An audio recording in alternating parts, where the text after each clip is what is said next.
everyone, welcome back to Make It with Mod Podge. I'm Cathie Fillion. Today I have a really fun front door decor project to share with you. I'm going to show you how you can use napkins and transform a plain styrofoam ring like this using Outdoor Mod Podge.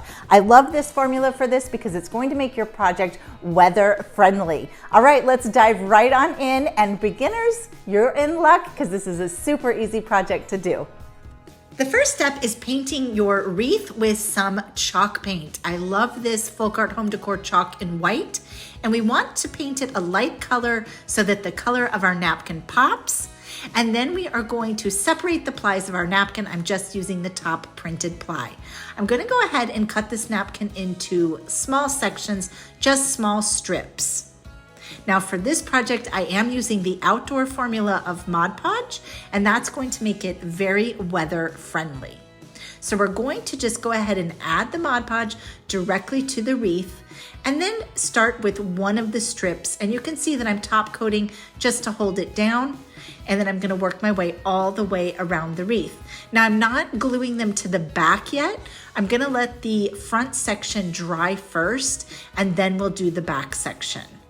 Now, sometimes these get a little bit off course. It's very hard when you're working with a round object to make it perfect. So go ahead and piece your napkin pieces together.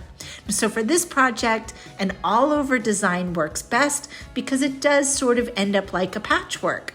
Now I'm gonna let that dry, and once it's dry, we will flip it over and glue it to the back. Now the back gets very messy. It's not super cute, but don't worry, that's gonna be against the wall. To top coat, you're gonna add 2 or 3 layers with an hour dry time in between. I'm using the same Mod Podge formula there. Now let's add some trim. I'm just going to hot glue the trim to the back of the wreath, and then we'll just wrap it.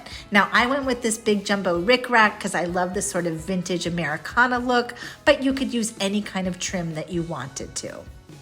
So I'll just glue that to the back side again, and you could use a little ribbon to create a hanger or something like that. All right, now you can add some flowers. I found these awesome sprays, so I'm just gonna glue them into the corner. And at this point, you can really just decorate your wreath however you want. Make it for your own style. I love these because they remind me of little fireworks. Now I've got some other little picks, just some little sort of 4th of July picks that I'm gonna add here and there. And look at how cute this turns out.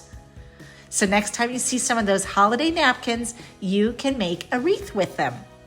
I use the Outdoor Mod Podge for these projects, but you could also use gloss, matte, or satin. I'm using this wreath on the front door, but you could do this project for a mantle or even an interior door. Thanks so much for joining me today. Make sure you use those hashtags Mod Podge and Plaid Crafts so everybody can see what you're making. I'll be back here next week with another fun project to share with you. And until then, have a super crafty week. Bye.